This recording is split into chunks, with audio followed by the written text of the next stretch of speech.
Kevin Aubin et Brazinger, c'est sûr que c'est un duo choc. On les aime pour toutes leurs différentes qualités. Aujourd'hui, j'en parle et je vous donne mon avis. Je vous dis tout ce qu'il y a à savoir sur ce fameux duo. Bonjour à toutes et à tous, bienvenue. Merci d'être là sur cette chaîne. Ici, je parle de médias, je parle d'actualité de nos people d'ici et d'ailleurs. Si c'est quelque chose qui vous intéresse, ne manquez pas de vous abonner à cette chaîne. Je serai contente de vous avoir dans la communauté qui s'agrandit. Ce duo, Kevin Aubin et Brazinger, on les retrouve sur plusieurs émissions. Ça fait bientôt un peu plus de 3 ans que les deux sont sur la chaîne Live TV, la chaîne ivoirienne privée qu'on connaît tous forcément, et qui font leurs preuves à travers les différentes émissions qui leur sont confiées. Pour ce duo, tout démarre lors d'une émission de fin d'année à laquelle ils participent et on les met en duo pour présenter une partie de cette émission. Allons en l'an 2000, je ne sais plus trop laquelle, l'année passée si je ne me trompe pas. Alors le duo marche et beaucoup en parlent et voilà, ça plaît aux yeux. Et plus tard, rebelote, la chaîne les met encore ensemble sur cette émission La Petite Sauce. Ils ont vraiment passé du temps ensemble, mais cette fois-ci, Brazinger en tant que chroniqueuse de Kevin Aubin. Mais quand on les met à deux pour animer, franchement, ça marche toujours. On les retrouvait récemment donc sur l'émission Le Vrai Match. Ça fait une semaine que moi je regarde et cette émission m'accroche d'autant plus par son concept et surtout par ce duo d'animateurs que j'aime bien regarder. Je vous dis pourquoi.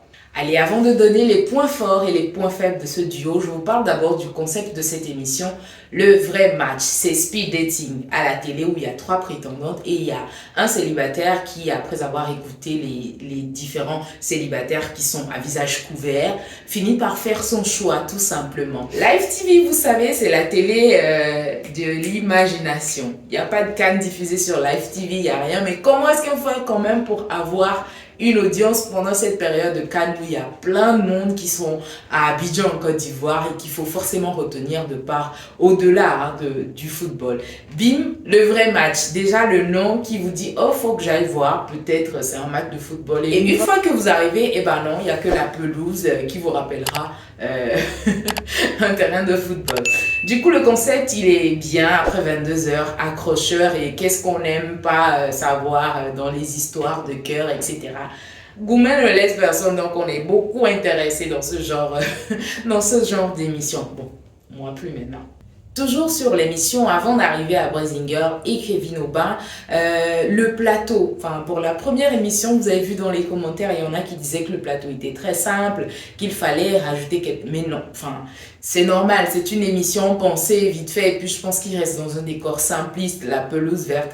Ça suffit pour qu'on parle de vrais matchs, n'est-ce pas? Avec les logos derrière et puis un petit public un peu serré sur les bords. Mais bon, pas plus grave que ça, ça passe. Moi, ce qui m'intrigue vraiment, c'est vraiment la case, les rideaux qui cachent les prétendants derrière. Bon, on peut faire un petit effort, il y a des prétendants aussi qui sont un peu agités dans leur case, etc. Je trouve ça assez simpliste. On pouvait innover un peu petit peu sur ce niveau-là, mais... à part ça en soi, ça va. Brazinger et Kevin Aubin qui sont là au milieu, qui occupent bien leur scène, qui vont et qui viennent. On sent qu'ils sont vraiment à l'aise sur ce plateau. Est-ce que ce concept peut perdurer dans le temps? Oui, je crois bien, parce que ce n'est qu'une version améliorée de Qui va taper poteau, tout simplement. Et voilà, il y a eu des updates, il y a eu des rajouts, etc. Donc c'est un contenu qui plaît bien et qui, ma foi, pourra vraiment durer toute une saison même, et même au-delà également. Maintenant, je ne sais pas, j'ai eu cette petite idée de faux folle. Imaginez, quelqu'un arrive... un prétendant qui arrive et derrière le rideau, il y a un de ses ex qu'il aura finalement choisi. Imaginez un peu la scène et dites-moi comment vous la voyez. Mettez ça dans les commentaires. Par contre, dans le concept en lui-même, j'ai comme l'impression que c'est scénarisé. Faites un peu cette lecture avec moi. Dans la case numéro 2, la personne qui s'y trouve a toujours une belle voix, que ce soit homme ou femme, a toujours une belle voix, parle comme un choco. Alors que dans les deux cases, dans l'une des cases, on a quelqu'un qui est un peu zigué sur les bords et moi je fais pas, c'est carrément l'ivoirien pur sang ou l'ivoirienne pur sang. Et dans l'autre, il y a quelqu'un de plutôt traditionnaliste. Je ne sais pas si ces rôles ont été donnés parce que pour les 4 émissions que j'ai suivies jusque-là, j'ai comme l'impression que c'est ça. Et puis, si je ne me trompe pas, je pense qu'à chaque fois, ce n'est que la personne dans la case numéro 2 qui faisait que gagner. Est-ce que c'est scénarisé? Est-ce qu'ils reçoivent des instructions de la part de la production? Question. Qu'est-ce que vous en pensez? Revenons maintenant à notre duo Kevin Aubin et Blazing Girl. Quels sont les points forts de ces deux? Alors, le premier point fort, c'est que les deux évoluent dans le même registre. D'accord? Ce sont tous deux des brazzers. C'est-à-dire, c'est des personnes qui ont de l'humour, qui sont un peu sarcastiques sur les bords, surtout Kevin Aubin dans ce cadre-là. D'accord? Et Blazing Girl, elle aussi, dans ses vidéos, c'est avec ça qu'on l'a connue.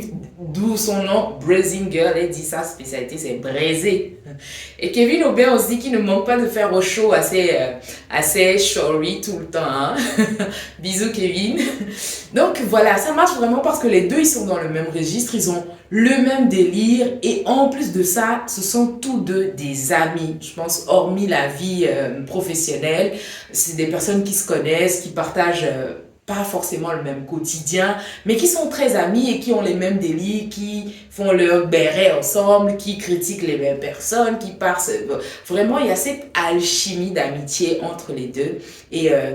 pour des duos comme ça, quand vous entendez avec quelqu'un, franchement, c'est les meilleurs duos que vous pouvez donner. Et voilà pourquoi ça marche encore avec ce duo Kevin Aubin et Blazing Girl. Autre point pourquoi ça marche, c'est la patience de Blazing Girl. Oui, les Team Shori represent. Vous savez qu'avec Kevin Aubin, c'est beaucoup de patience. Il a ses sauts d'humeur, il a ses génies comme il a l'habitude de le dire. Et je pense que puisque Blazing sait ça de lui, elle saurait appréhender ou sinon elle saurait comment recevoir tout ça et comment gérer en tant soit un peu Kevin Aubin. Je pense que c'est ce qui marche avec les proches de Kevin. Mais ceux qui ne le connaissent pas en vrai peuvent s'enflammer, etc. On se rappelle encore la scène avec Pearl Rare 14 sur la petite sauce, etc. Mais je pense que Blazing Girl a beaucoup de patience, elle connaît son élément, elle sait comment fonctionner avec lui et puis voilà. Un autre élément pourquoi ce duo marche très bien, c'est le professionnalisme de Kevin Aubin. Je ne dis pas que Blazing Girl n'est pas professionnelle, au contraire, elle se bonifie bien d'ailleurs et elle gère bien ce qu'elle fait à la télé. Alors, Kevin Aubin a les codes du journalisme parce qu'il a fait une école de journalisme naturellement. Et voilà, ça se sent dans son rendu. Hein. Et fun fact, c'est que Blazing Girl, franchement, elle a upgrade, elle a vraiment évolué dans ses présentations. Et puis, il y a Kevin Aubin qui dépeint un peu sur elle avec les mots, les jeux de mots, les rimes, etc. Et c'est juste parfait. Les deux, enfin, du moins, ils se tirent vers le haut ensemble.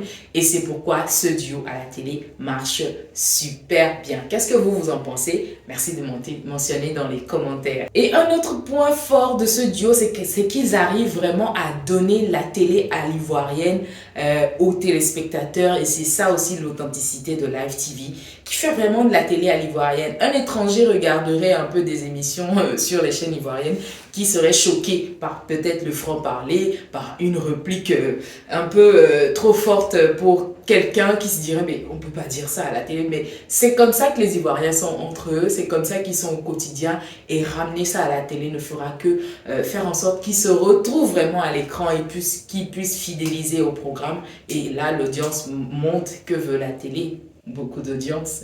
S'il y a des points forts, forcément il y a des points faibles. Ils ne sont pas nombreux pour ce duo-là, Kevin Aubin. Le premier point faible, c'est que Kevin Aubin coupe beaucoup la parole. Oui, il coupe beaucoup la parole. C'est pas évident de gérer ça. Je sais un peu ce que c'est pas évident de gérer, surtout quand tu as une réplique sur le moment qui ira bien avec l'action du moment, c'est pas évident. Mais je pense qu'à chaque fois, il a des retours et progressivement, il est en train de se corriger. Et le fait de couper souvent la parole fait en sorte que Blazing Girl arrive à répéter. Hein, c'est peut-être quelque chose qu'il aura déjà dit ou ne pas forcément avoir la réplique qui devrait suivre parce que Kevin lui a arraché de la bouche tout ça. C'est vraiment plaisant de voir que les deux ils font leur bonhomme de chemin sur les différents programmes auxquels on les met. Moi en tant qu'animatrice télé, quand je les vois, je suis contente et on voit l'évolution avec ce duo là et on leur permet de tâter plusieurs plusieurs centres d'intérêt, plusieurs concepts d'émissions, ce qui leur permet de grandir tout simplement, et c'est le rêve de tout animateur. Et eux, ils vivent leur best life. Je suis très contente pour eux. En tout cas,